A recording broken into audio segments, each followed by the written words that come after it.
Hey, what's up? Jake here from The White Life. So we haven't made a video in a long time. It's been a few weeks at least. I'm not stopping YouTube and I don't plan on slowing down on it. It's just I have been super busy over the last few weeks and just haven't had a chance to sit down with my phone and mess with it really and edit or do anything. Today I'm actually building a pirate ship playhouse for Ryder and Reed. There's no plan, there's no kit. This is just treated lumber that I bought and hardware, and I'm just going at it. Me and Ryder kind of designed it. I just want to give you guys a quick update of the property, how the gardens are doing, the chickens. What are you guys doing? Say hi, Reed. Say hi. Hi. You got a ball? Do I know what this is, Dad? Foxtail? Yep, that's foxtail grass. Good job. There's some butterfly flower. So this is the pirate ship that we're building. There's gonna be a deck there with walls. There's gonna be an upper level with a pirate ship wheel, and there's gonna be a slide come off of here, and a swing set on the other side. And this whole area will be pea gravel. I want to show you our pumpkin patch real quick. This is a butternut squash. This is actually just seeds from a store-bought butternut squash, and it has done awesome. There's a nice one. There's a nice one right here going. You can see where I've mulched this. This is just free old rotten straw that I've gotten from different places. And see how nice the plants do and how weed free it is when you mulch it with like lawn clippings or straw. Now I won't be able to till this next year very easily unless I rake this away. So we might just do more of a back to Eden kind of gardening with it and just keep mulching it. But we've got all kinds of pumpkins. Those are our pumpkins that we showed you planting in the pumpkin patch. And then these tall ones all around, those are those Mongolian giant sunflowers that we've planted seeds of. The Goblin Gourds. I got one right here growing. They're like warty. Got ridges on them, they're real warty. Kind of neat. There's like 7 different kinds of gourds growing in here on this end.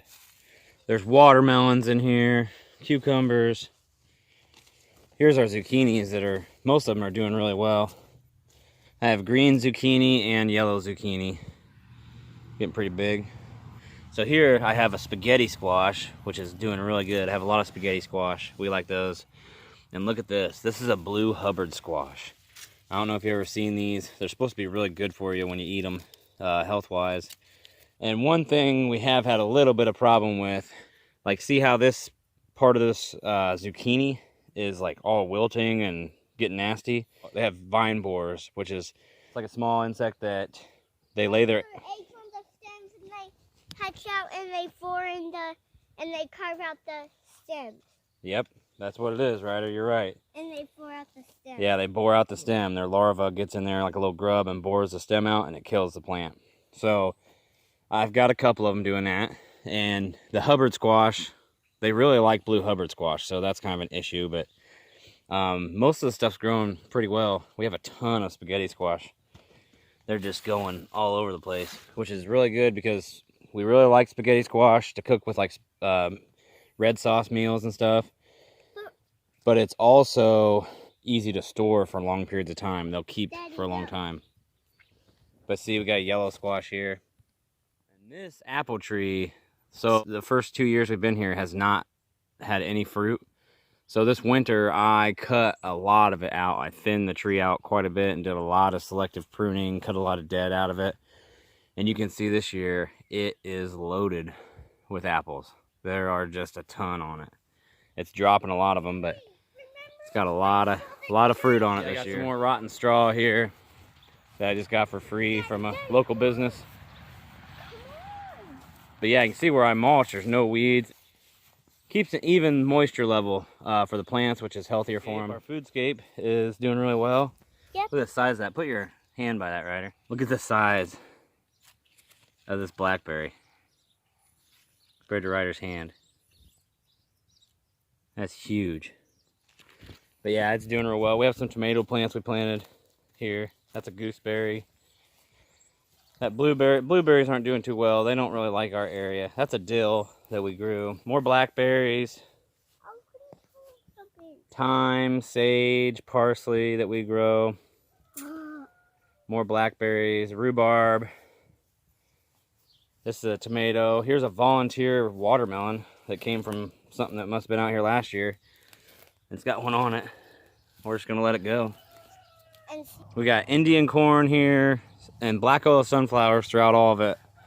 And if you remember right, I was growing black oil sunflower for chicken feed to collect and harvest this fall and try to store it.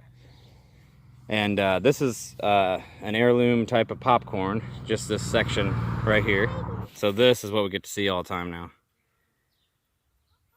How awesome is this? Just to have, even if you didn't collect them for chicken feed, this is a cool, very cool thing. I think this is super neat. Frankie, that's Cranky Frankie, our guard goose. And if you're a regular, you know Frankie. Still been doing his job really well. In 2 years, we have yet to lose a single egg layer because of a predator. These are all our egg laying girls. Most of them lay. It's been real hot, so we might miss 1 or 2 a day, but for the most part, they all lay every day. This is all Swiss chard and all of our kales. There's onions in here and carrots, but the weeds have really taken over because I didn't get to mulch like I wanted to. So you can see like these sections where I've mulched with lawn clippings and old hay and old straw. Like this is all my tomato garden. There are like 40 tomato plants on this property right now. Yeah, that's right. I said 40. We're gonna have an insane amount of tomatoes. Well, we'll can a lot, make sauces, and I like to just eat them, but we'll also probably sell some actual produce because we're not gonna be able to preserve that many tomatoes. But they're all doing really well. Some have caged, and then this year I'm experimenting with like doing one vine, pruning off all the suckers and actually running one runner all the way up these posts. I've never done it like that before, but so far I really like it. It's kind of neat. And you can see I got bloom bags. These are protect blooms to try to get pure heirloom seed, and I'm going to do a whole video on that, so I won't go into that. That's going to be a separate video on how to preserve heirloom seeds out of the garden. So next year, this fall, when this garden is dying off and pretty much done, almost winter, this is the year we're finally going to switch the chicken yard. They're going to come over here and just have at this garden when it's done and do whatever they want with it. And we're going to move the mobile chicken coop over here. And then that area that they've been in for a couple seasons, that'll get rained and snowed on all winter and let the manure break down a little bit more so it's not so hot.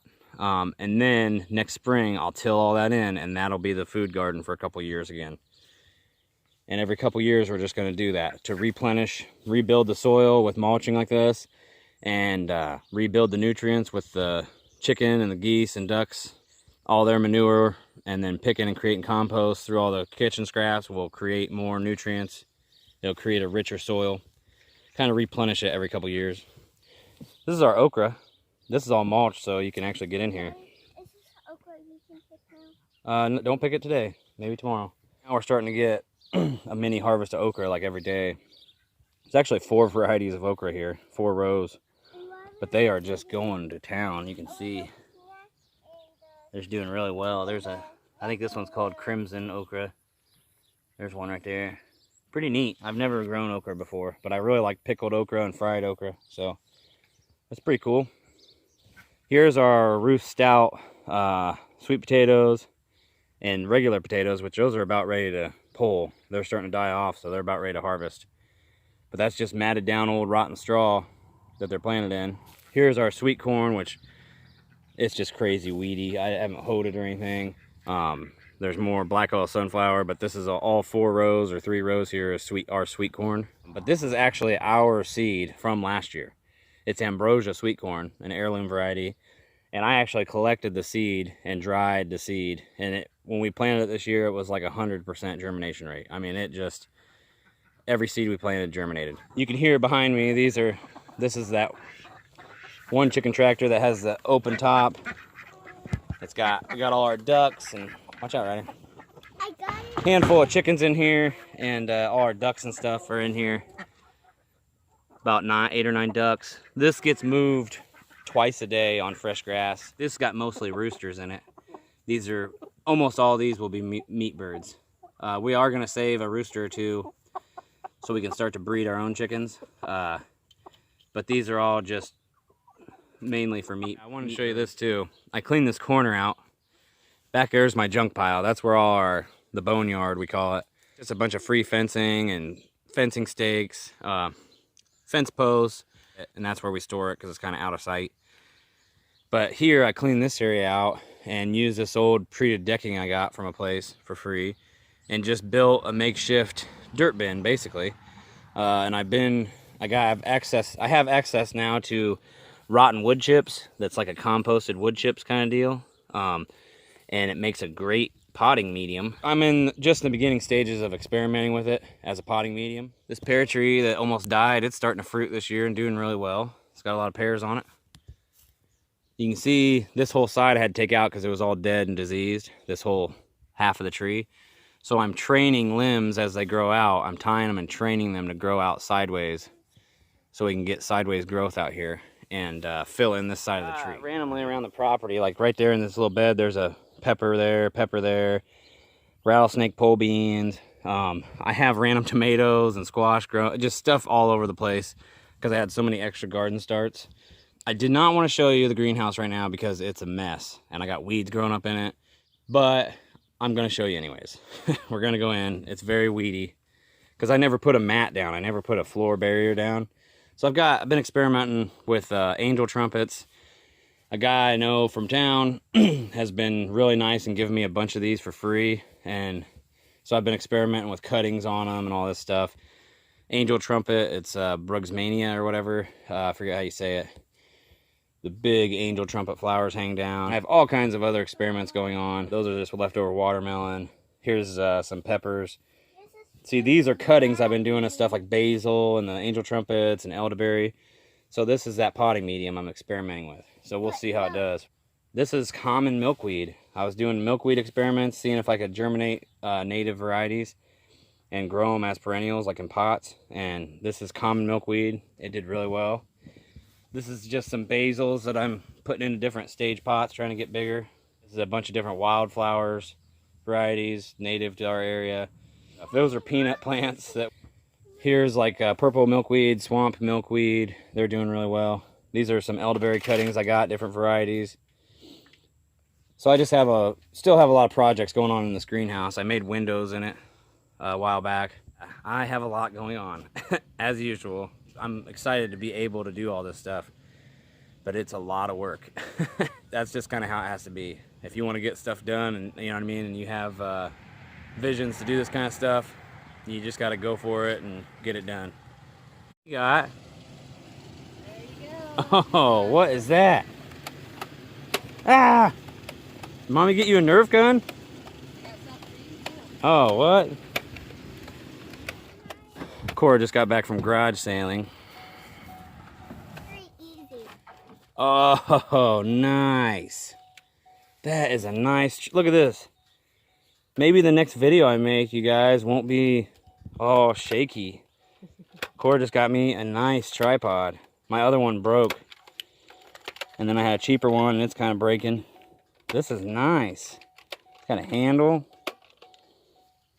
That's a nice tripod. Thank you. Everybody say bye. Bye. Bye.